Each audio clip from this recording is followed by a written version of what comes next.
Jadi pada permasalahan kali ini Al-Imam Abdurrahman Ibn Bawa membawakan sebuah pertanyaan yang unik. Tapi sebenarnya ini banyak sekali orang yang sudah lupa. Karena kita sudah tahu bahwasanya salah satu sunnah tuntunan yang diajarkan itu adalah ketika kita masuk rumah, ya, masuk rumah itu alangkah baiknya masuk dengan kaki kanan, ya. Kemudian ucapkan salam. Allahumma inni as'aluka khairal maulij wa khairal makhraj. Bismillahi walajna wa bismillahi kharajna wa 'alallahi rabbina tawakkalna. Itu doanya. Tapi akeh wong sing ra iso karena tidak pernah dilaksanakan alias ada tuntunan-tuntunannya. Lalu kemudian di sini pertanyaan dari Syekh Abdurrahman Bawa, mengapa kalau kita masuk rumah disamakan kalau kita mau masuk masjid, yaitu sama-sama disunnahkan masuk dengan kaki kanan. Kalau ketika keluar disunnahkan pakai kaki kiri. Padahal perbedaan antara masjid dan rumah itu sangat-sangat jelas dan sangat-sangat jauh. Kenapa masih disunnahkan seperti itu? Apa omahku koyok masjid kan gitu pertanyaannya. Maka di sini Al-Imam Ibnu Hajar Al-Haytami menegaskan bahwasanya beliau secara sharih, secara jelas mengatakan lam arafi khususi dzalika kalaman li ashabina. Saya belum pernah melihat pendapat ulama-ulama madhab Syafi'i terkait pertanyaan tersebut, yaitu mengapa kalau masuk rumah itu pakai kaki kanan, kalau keluar rumah pakai kaki kiri. Kok dipadakno karo masjid? Akan tetapi, karena beliau itu alim ya, pastinya yang dibaca bukan hanya kitab-kitab madhab Syafi'i. Wa ra'aitu lil Malikiyah, kata beliau. Tapi saya pernah lihat kitab-kitabnya madhab Maliki. Kata beliau bahwasanya ulama-ulama madhab Maliki yang membahas tentang ini, yaitu sunnah mendahulukan kaki kanan ketika masuk rumah dan sunnah mendahulukan kaki kiri ketika apa? Keluar dari rumah. Alasannya kenapa? Kata madhab Maliki, li'anna manzilal insan yashrufu bi syarafihi. Rumah manusia itu aslinya biasa saja, ya. Rumah itu biasa saja, tapi dia bisa mulia karena ada manusia di dalamnya. Dan kita tahu makhluk ciptaan Allah yang paling mulia itu adalah manusia. Ketika manusia ada di rumah tersebut, tinggal di rumah tersebut, maka rumah tersebut menjadi mulia karena orang tersebut. Kan beda toh, omah suwung karo omah sing tinggoni. Nah ya, omah suwung pakai kaki kiri, pakai kaki kanan enggak masalah. Tapi kalau memang diniatin untuk tempat tinggal, ya lebih baiknya ya pakai kaki kanan ketika masuk, keluar pakai kaki kiri, karena rumah akan mulia sebab ada orang yang mau menempatinya. Maka kata beliau di madhab Maliki itu jelas sekali bahwasanya mereka menerangkan Kanjeng Nabi itu menyuruh kita jangan sampai rumah itu hanya untuk dibuat tempat tidur saja, jangan. Tapi jangan lupa ayyaj'ala liman zilihi nasiban min sholatih. Berilah rumahmu atau ruang di rumahmu sebagian dari amal-amal soleh yang kalian perbuat di dalamnya. Entah itu sholat, entah itu baca Quran, entah itu baca sholawat dalailul khairat dan lain-lain, taklim. Jangan sampai rumah itu hanya mlebu, mangan, turu, terus bariku tangi, terus metu meneh, sampai gak ada ibadah di dalamnya. Jangan, diusahakan ada tempat ngajinya, diusahakan ada tempat waktu untuk sholatnya. Makanya terkadang Kanjeng Nabi itu kadang rawatib itu tidak di Masjid Nabawi. Beliau rawatibnya ya hanya di kamarnya Sayyidah Aisyah, untuk menjadikan sebagian rutinitas ibadahnya di rumah. Karena apa? Rumah yang tidak pernah dibuat untuk ibadah di dalamnya itu bagaikan kuburan. Nah, sementara Kanjeng Nabi itu melarang la tattakhidhu buyutakum qubura au kama qala. Janganlah kalian membuat rumah kalian seperti kuburan. Bagaimana ya Rasulullah maksudnya? Artinya jangan sampai enggak pernah dibuat ngibadah gitu loh. Harus ada, entah itu buat taklim, entah itu buat ngaji, entah itu buat sholat, harus ada. Makanya yang paling baik itu wanita sebenarnya lebih baik sholat di rumah. Kemungkinannya kalau orang dulu ya, kita ngomong orang dulu ya, orang-orang dulu, orang laki-laki itu kalau yang berangkat ke masjid ya laki-laki kebanyakan. Perempuan ke masjid boleh asal ada mahramnya, asal ada izin dari suaminya. Tapi kalau makan dewe di masjid lah, itu kalau beberapa kaul yang kuat itu jangan boleh, tidak diperbolehkan. Lebih baik mereka sholat di rumahnya kan gitu. Jadi tugasnya yang perempuan itu ngurep-ngurep omah piye carane. Ada ibadahnya, sing laki-laki dia mensiarkan amal solehnya. Ala kulli hal, kembali kepada pembahasan bahwasanya Kanjeng Nabi Muhammad SAW melarang kita jangan sampai rumah kita itu bagaikan kuburan, tidak pernah dibuat untuk ngaji, tidak pernah dibuat untuk ibadah. Maka dari itu ketika kita masuk rumah ya sunnahnya diawali dengan kaki kanan, kalau keluar diawali dengan kaki kiri. Sudah begitu agama Islam atau syariat yaitu Kanjeng Nabi mengajarkan kita kalau mau masuk ada doanya khusus, kalau mau keluar ada doanya khusus. Ini menunjukkan rumah itu punya posisi penting di dalam agama Islam, bukan hanya sekedar untuk tempat tidur toh, untuk bersih-bersih toh, enggak, harus ada nilai ibadahnya. Bahkan kata beliau, warattaba ala ba'dhiha annahu idza qala irtahala syaitan. Bahkan Kanjeng Nabi itu mengajarkan kepada kita doa-doa yang mana kalau kita baca ini doa ketika mau masuk rumah, setan-setan itu lari terbirit-birit ya. Tidak mau tinggal di rumah yang dibacakan doa. Berarti kalau disamakan dengan masjid dalam masalah muamalahnya atau dalam masalah memperlakukan rumah seperti masjid, tidak masalah, harusnya seperti itu. Omah itu tempat terbaik kok ya, tempat ternyaman ya, senyaman mungkin. Dari sisi ibadahnya ya harus nyaman, dari sisi istirahatnya juga harus nyaman, dari sisi rumah tangga juga harus nyaman. Dan itu harus didukung dengan yang namanya doa, harus didukung dengan aturan dan tuntunan dari syariat. Gak bisa bikin aturan sendiri kita ya.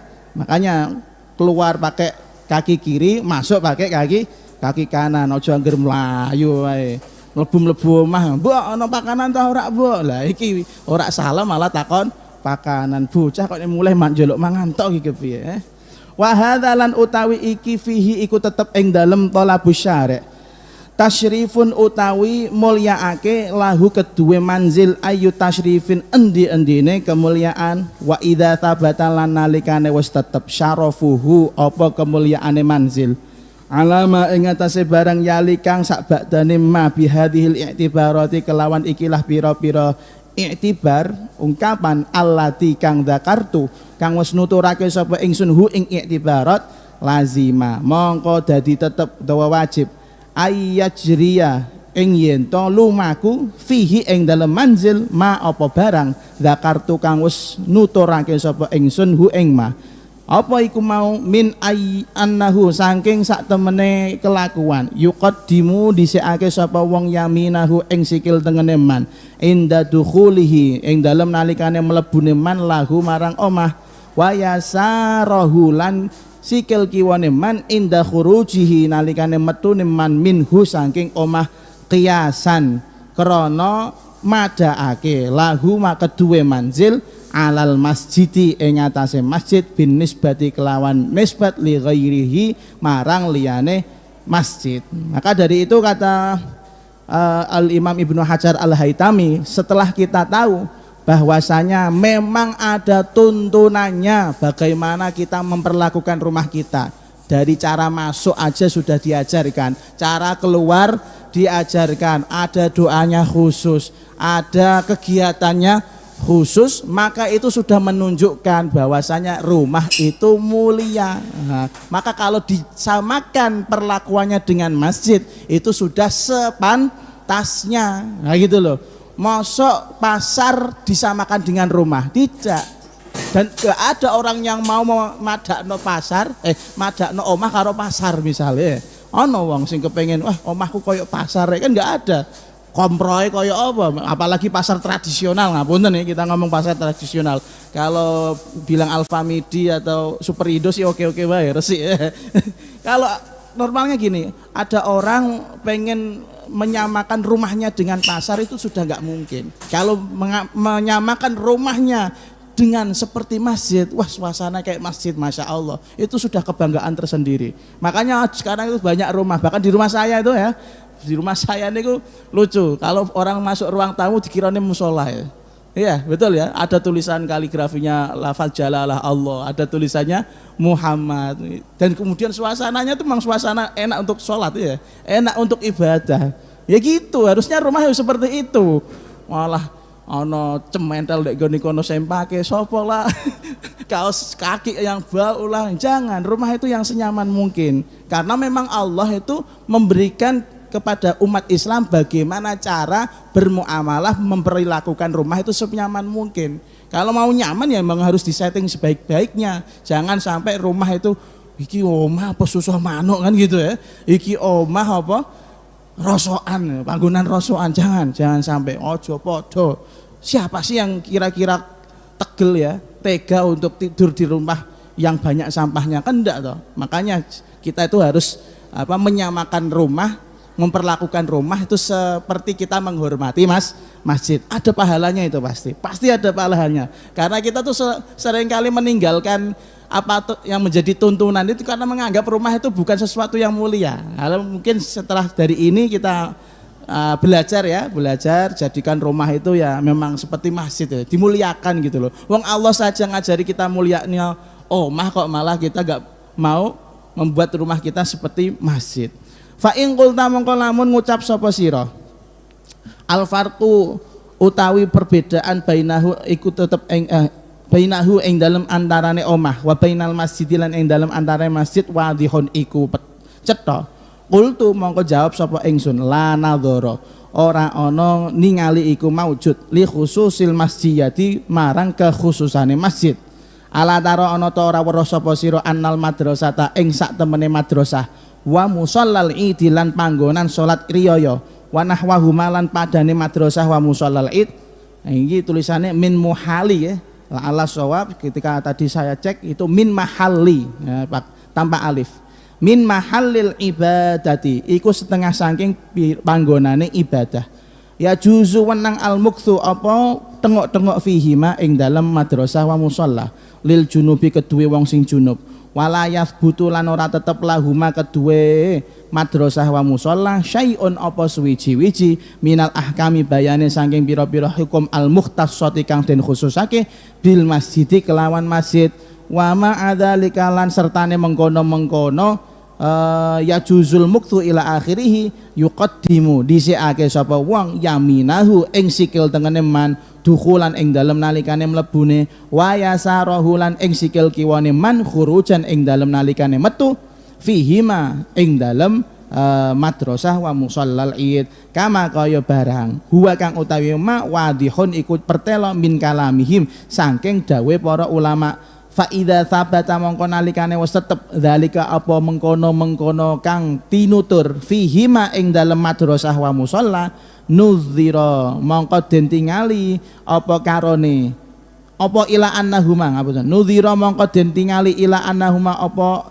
ing marang sak temene madrasah wa musalla id mahallu ibadatin iku panggonane ibadah tulibat den apa den atur den kongkon den perintah apa ibadah fihima ing dalem madrasah wa musalla fakadzalika mongko iku kaya mengkono-mengkono nudhira ila annahuma mahallu ibadatin al manzilu utawi omah li annahu krana sak temene manzil mahallun iku panggonan li ibadatin kedue pira-pira ibadah makhsusaten kang khusus tulibat den golek den perintah apa ibadat fihi ing dalem omah bi khususihi kelawan khususi omah duna ghairihi ora liyane omah fata amal mongko angen-angen temenan sapa sira hu ing pendapat hu ing qaul utawa dawuh iki mau ala anna ing atase sak temene kita lau salimna lamun nerima sapa kita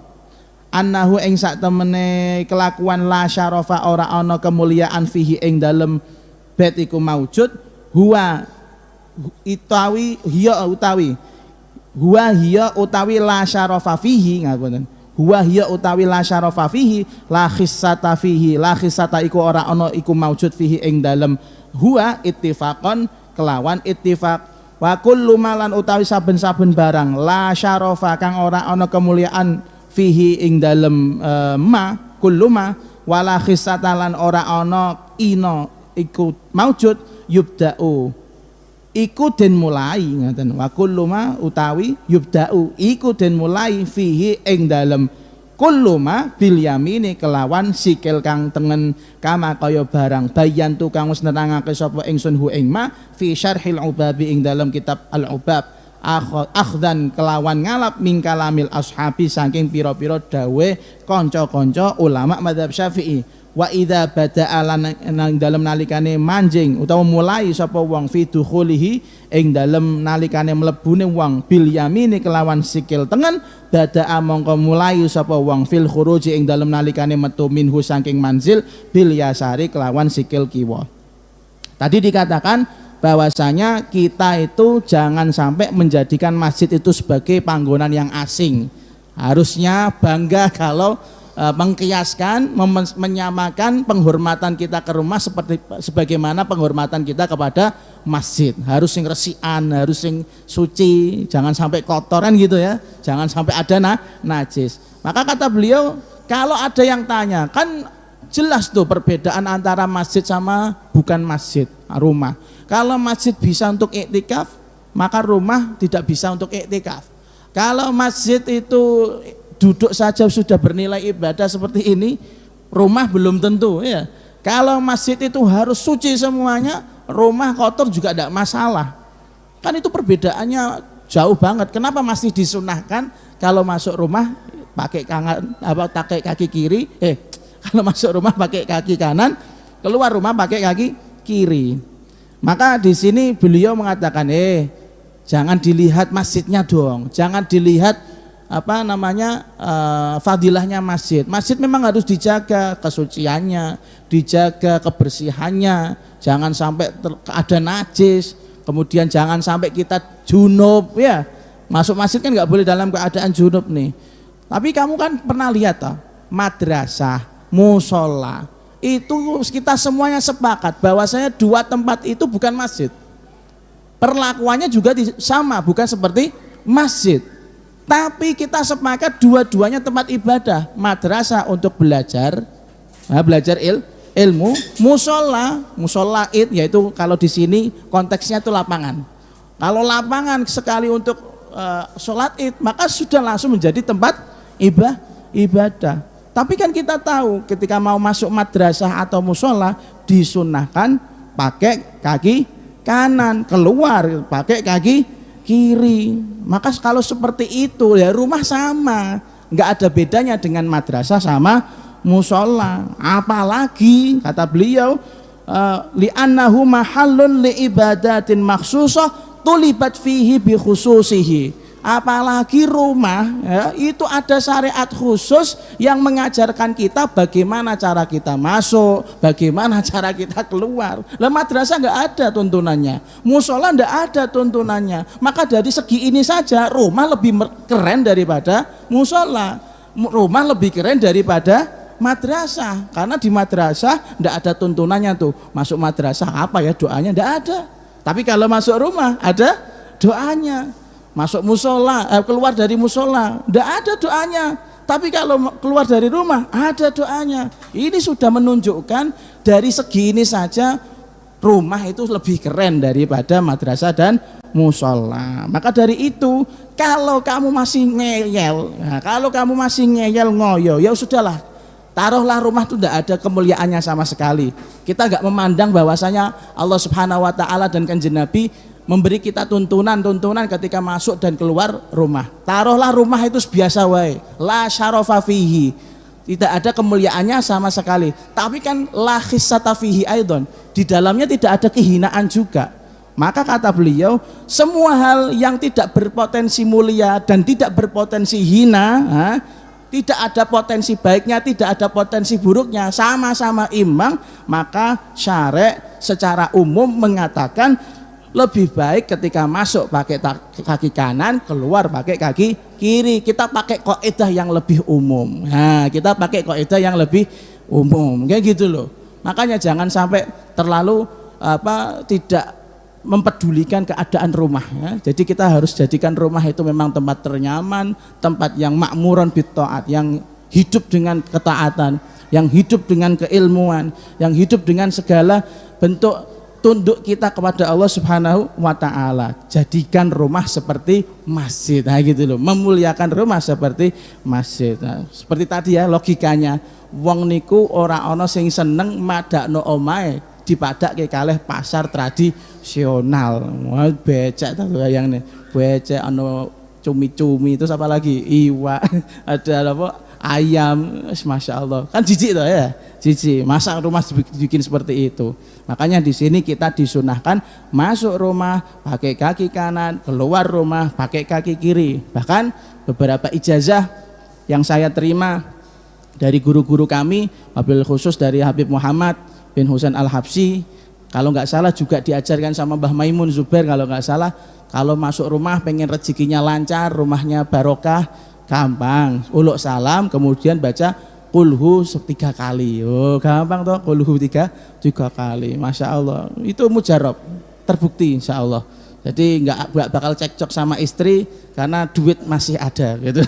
Karena duitnya melimpah ya, duitnya melimpah. Makanya kalau rumah pulang ke rumah kok sumpek, ini ada yang masalah sama kita ya. Kenapa ora nang omah sumpek? Wah, lucu toh. Nek sedina mupo di rumah gak keluar-keluar itu masuk akal. Ngapa ora mulai? Wagah nang omah iku kakean masalah. Lho omah kok iso kakean masalah iku? Omah model apa iki? Sampah apa pasar kan gitu. Ya, makanya jangan sampai rumah itu menjadi tempat tempat paling mengerikan kalau kita pulang. Saya pernah mendapatkan pelajaran penting dari guru-guru kita, khususnya dalam ketika sudah membangun rumah tangga. Permasalahan di luar rumah selesaikan di luar rumah.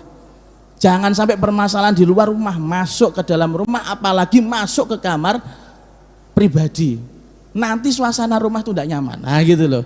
Makanya alhamdulillah insya Allah ini sebisa-bisa kami, saya pribadi melaksanakan. Kalau memang ada permasalahan itu jangan sampai dibawa ke kamar. Gak enak Pak, turu karo bojo disiliti ora enak.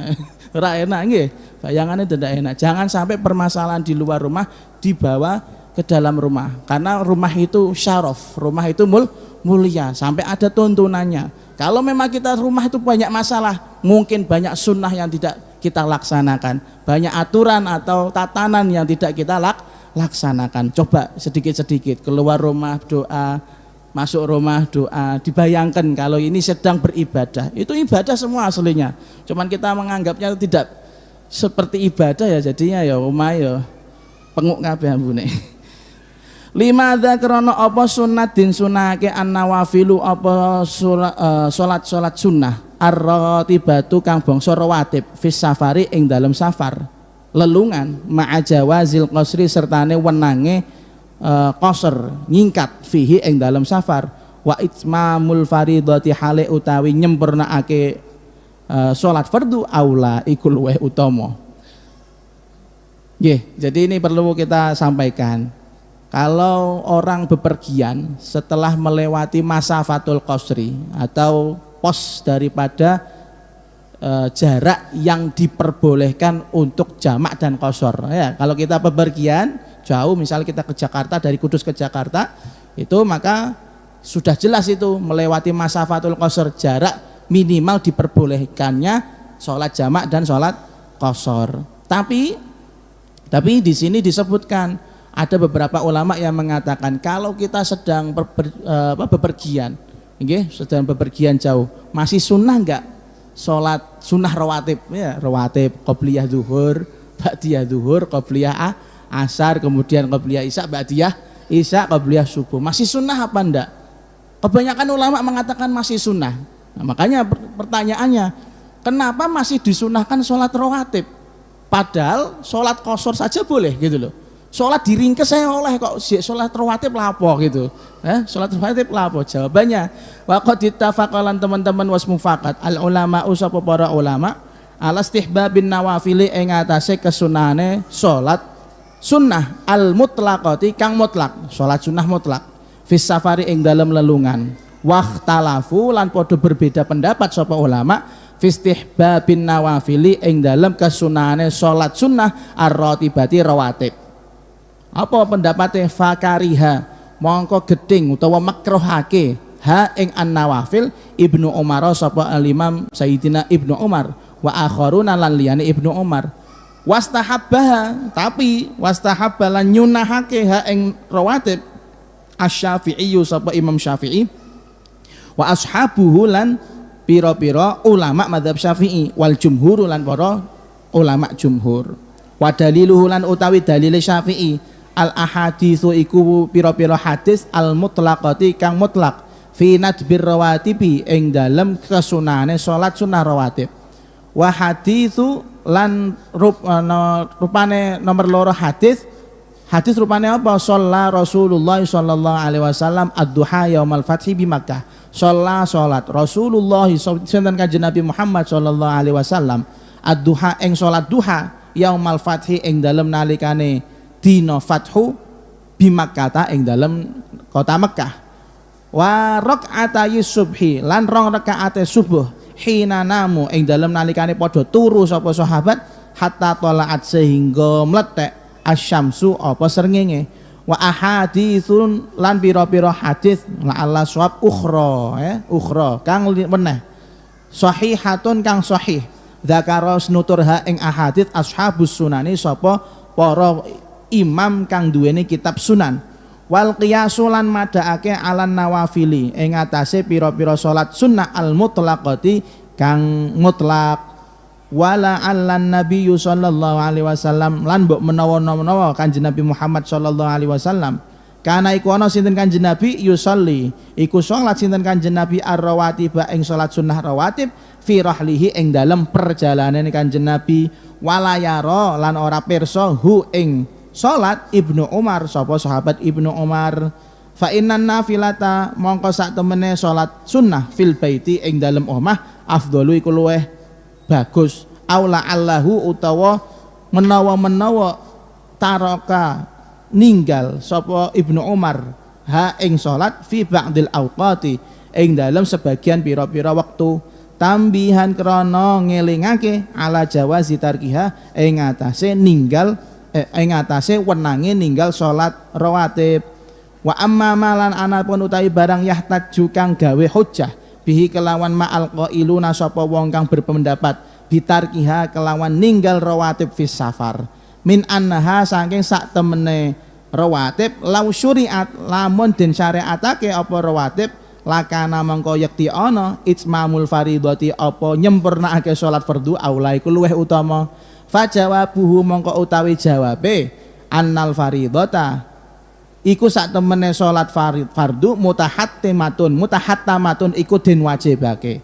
Falau syariat mongko lamun den syariatake apa salat fardhu tamatan kelawan sempurna latahattama mongko dadi wajib itmamuha apa nyempurnakake salat. Wa amman nafilatu lan anapun utawi salat sunnah fahiya mongko utawi nafilah ila khiyaratil mukallafi iku terserah utawa pilihane wong mukallaf. Farifku mongko utawi kang bagus antakuna iku yen to ana apa nafilah masyru'atan iku den syariatake. Wa yatakhayyaru lan oleh milih sapa mukallaf insya'a lamun karep sapa mukallaf fa'ala mongko agawe sapa mukallaf ha ing nafilah wa hasolalan hasil sapa mukallaf thawabaha ing ganjarane nafilah wa insya'alan lamun karep sapa mukallaf taraka mongko ninggal sapa mukallaf ha ing nafilah wala syai'alan ora ana swiji-wiji ku maujud alaihi ing atase mukallaf. Nah, tadi dikatakan kalau sholat qashar jamak saja boleh. Ya, mengapa kita masih disunahkan sholat sunnah rawatib di tengah-tengah perjalanan panjang? Ini kan lucu toh, ya kan lucu. Wong sholat aja diringkes ya, petang rakaat menjadi 2 rakaat, 3 rakaat menjadi, iya tetap 3 rakaat, nggak bisa jadi 1,5 ya. Pokoknya sholat sunnah rawatib itu masih disunahkan walaupun kita berada di perjalanan.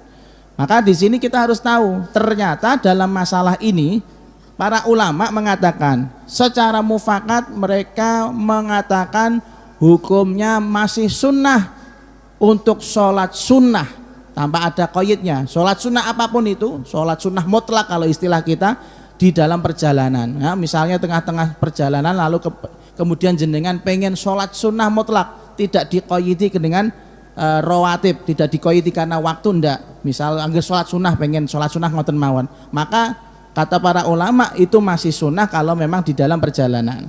Tapi yang menjadi masalah sunnah rawatibnya ini ya, qobliyah subuh, ba'diyah subuh. Ba'diyah subuh haram, nggak ada ba'diyah subuh. Qobliyah subuh, qobliyah zuhur, ba'diyah zuhur, qobliyah asar, lalu ba'diyah qobliyah isya sama ba'diyah isya. Kan sunnah itu. Nah, selama perjalanan sholat-sholat rawatib inilah yang dipermasalahkan sama ulama. Pendapat yang pertama seperti pendapatnya Imam Ibnu Umar dan lain-lain mengatakan hukumnya justru makruh sholat sunnah rawatib ketika perjalanan panjang. Wah ini seneng kita ini, ada yang memakruhkan. Tapi kan kita mazhab Syafi'i ini, mazhab Syafi'i. Apa kata Imam Syafi'i? Justru hukumnya masih sunnah. Nah, kita ikut mazhab Syafi'i aja, jangan ikut mazhab Ibnu Umar. Ibnu Umar itu sahabat keduburan ya. Nah, dalil-dalilnya Imam Syafi'i banyak. Yang pertama, kata beliau ada dalil-dalil tentang kesunahannya sholat sunnah rawatib. Dan di situ Kanjeng Nabi tidak memberikan ikatan. Apakah ini rawatib dilaksanakan ketika perjalanan atau tidak perjalanan. Berarti bisa diterapkan di perjalanan, kan gitu. Yang kedua, yaitu hadis tentang Kanjeng Nabi sholat sunnah duha waktu ketika Fathu Makkah. Kita harus tahu Kanjeng Nabi itu ketika tahun-tahun akhir akan meninggal itu bisa menguasai Makkah yang terkenal dengan istilah Fathu Makkah. Jatuh tanggal 17 seperti ini ya, hari ini tanggal 17, Masya Allah, pas Fathu Makkah.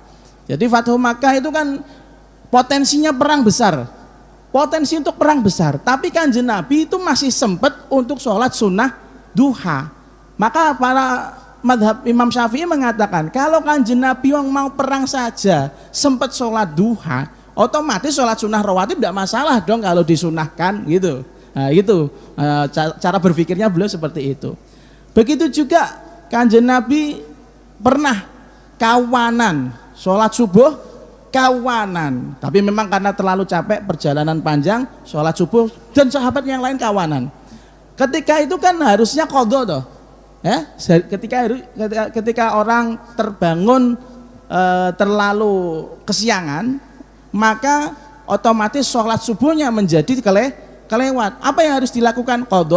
Qadhaan, nyauri, karena punya hutang sholat subuh. Itu pun ketika Kanjeng Nabi punya hutang sholat subuh masih sempat melakukan sholat sunnah 2 rakaat fajar. Nah, padahal jam 8 itu jam 8 siang, jam 8 pagi itu masih sempat sholat sunnah qobliyah fajar, qobliyah subuh. Nah, berarti yang lain juga sama. Kemudian yang lagi hadis yang lain, dalil yang lain yaitu adalah mengkiaskan atau menyamakan sholat sunnah rawatib dengan sunnah-sunnah yang biasa. Maka dari itu kata madhab Syafi'i berdasarkan dalil-dalil yang sudah diungkapkan, sholat sunnah rawatib walaupun kita masih perjalanan hukumnya tetap sunnah walaupun sholat fardunya sudah dijamak dan qashar. Kita tuh senang sekali kalau dapat rukhsah sholat jamak qashar fardhuan lillahi ta'ala, ikhlasnya luar biasa. Nah, lalu kemudian kenapa Sayyidina Ibnu Umar mengatakan sholat sunnah rawatib ketika safar berpergian itu hukumnya makruh? Di sini dikatakan la'allan Nabi sallallahu alaihi wasallam kana yusallir rawatib fi rahli wa la yarahi Ibnu Umar. Kanjeng Nabi itu tidak terlihat oleh Ibnu Umar ketika perjalanan sholat sunnah rawatib. Bukan berarti Kanjeng Nabi tidak melaksanakan, memang kebetulan Ibnu Umar ora melu akhirnya ora reti, misalnya seperti itu. Bukan berarti napa jenenge sholat sunnah rawatibnya ndak ada. Ibnu Umarnya aja nggak tahu. Sama dong beberapa masalah ya, beberapa masalah yang mana antara madhab Imam Maliki dengan madhab Imam Syafi'i. Imam Syafi'i sampai beberapa kali ngendikan la'allahu lam yasil ila Malik. Mbok menawa hukum yang saya putuskan ini itu belum sampai beritanya ke Imam Maliki. Sama, nggak berarti nggak ada, nggak berarti nggak ada. Seperti halnya kasus kok zina ngapunten Allah, nikah mut'ah ya, nikah mut'ah itu sudah jelas diharamkan oleh Kanjeng Nabi di masa akhir-akhir Kanjeng Nabi akan wafat ya. Nikah mut'ah, kawin kontrak ngapunten nek mboten paham. Kawin kontrak itu sudah diharamkan. Para sahabat tahu. Lho, Ibnu Abbas iku iso kelewatan ora arti, biasa. Ora arti nek nikah mut'ah iku haram, sampai menfatwakan nikah mut'ah halal gitu. Nikah mut'ah halal. Akhirnya geruduk di demo sama sahabat-sahabat yang lain. Yang pertama Sayyidah Aisyah, kok bisa kamu mengatakan halal? Yo kan Nabi ngatakan halal. Kowe ning ndi ora melu hadir majelis kowe. Kamu enggak ikut ngaji ya? Pas waktu Kanjeng Nabi ngendikan haram. Loh, iya, pernah ngendikan haram? Iya, haram. Oh, berarti ya haram. akhirnya seperti itu. Berarti enggak semua ilmu diketahui oleh Ibnu Umar. Lalu kemudian atau alasan yang kedua kenapa Sayyidina Ibnu Umar tidak mengatakan sunnah atau bahkan memakruhkan melaksanakan sholat rawatib ketika perjalanan, kata beliau mungkin saja memberikan kita pemahaman bahwasanya sholat sunnah rawatib itu boleh dilakukan, boleh tidak dilakukan. Kadang ulama itu tidak melaksanakan sholat itu bukan berarti enggak sholat. Ya seperti Gus Bahak cetok bolak-balik beliau ngendikan, kula niku enggak biasa sholat tarawih. Untuk apa? Biar tidak dinyana salah bahwa salah sholat tarawih itu wajib. Ya, alhamdulillah ya. Alhamdulillah ada ulama yang seperti itu gitu loh. Bukan berarti apa-apa. Kalau kita yang kurang ilmu, kurang ibadah ya tarawih ya aja nganut Gus Bahak. Gus Bahak turah-turah ilmune turah-turah ibadah. Untuk menerangkan saja bahwasanya seperti itu, napa? Hukumnya boleh ditinggalkan. Lalu kemudian di sini dikatakan bahwasanya salah satu dalil yang digunakan oleh orang-orang yang memakruhkan sholat sunnah rawatib ketika perjalanan adalah logika. Kalau memang sholat sunnah rawatib, logikanya gini, kalau memang sholat sunnah rawatib itu disunnahkan di dalam perjalanan, maka harusnya sholatnya fardu itu jangan dikosor. Nah gitu, logikanya mereka pakai logika gitu. Maka terus bagaimana jawab logika ini? Dijawab sama Imam Ibnu Hajar Al-Haytami. Loh, sholat fardu itu kan sudah ada kewajibannya sendiri, SOP-nya sendiri. Allah kasih keringanan, ya nggak apa-apa, SOP-nya laksanakan, SOP-nya laksanakan. Tapi sholat sunnah rawatibnya jangan kamu makruhkan, tetap kamu sunnahkan. Itu tergantung orang yang melaksanakan. Dia mau melaksanakan sholat sunnah rawatib ketika safar ya monggo, ditinggal ya ora apa-apa. Yang penting jangan memakruhkan. Nah gitu kata madhab Syafi'i. Tsumma qala limadza haruma ilqa usamakin fil bahri wallahu a'lamu bisawab. Bismillahirrahmanirrahim. Alhamdulillahirabbil alamin. Allahumma shalli wa sallim ala sayyidina Muhammadin wa ala alihi wa sahbihi ajma'in. Rabbana anfa'na bima 'allamtana, rabbi 'allimna alladhi yanfa'una, rabbi faqihna wa faqih ahlana wa qarabatin lana fi dinina ma'a ahli al-qutri untha wa dzakar, rabbi waffiqna wa waffiqhum lima tartadi qawlan wa fi'lan karama warzuqil kulla halalan daima wa akhilla atqiya ulama nuhdha bil khairi wa nukfa kulla syarr, rabbana waslih lana kulla syu'un wa aqir rabbir ridha minkal uyun waqdi anna rabbana kulla duyun qabla an ta'tiyana rusrul manun waghfir istur anta akraman satar wa salatullahi taghshal mustafa man ilal haqqi da'ana wal wafa bi kitabin fihi linnasi shifa wa 'alal alil kirami syurafa wa 'alal sahbil masabihil ghurar. Allahumma hdina bihudak waj'alna mimman yusari'u fi ridak wa la tuwallina waliyan siwak wa la taj'alna mimman khalafa amraka wa 'asak wa hasbunallahu wa ni'mal wakil wa la hawla wa la quwwata illa billahil aliyyil azim wa sallallahu ala sayyidina Muhammad wa ala alihi wa sahbihi wasallam walhamdulillahi rabbil alamin. Assalamualaikum warahmatullahi wabarakatuh.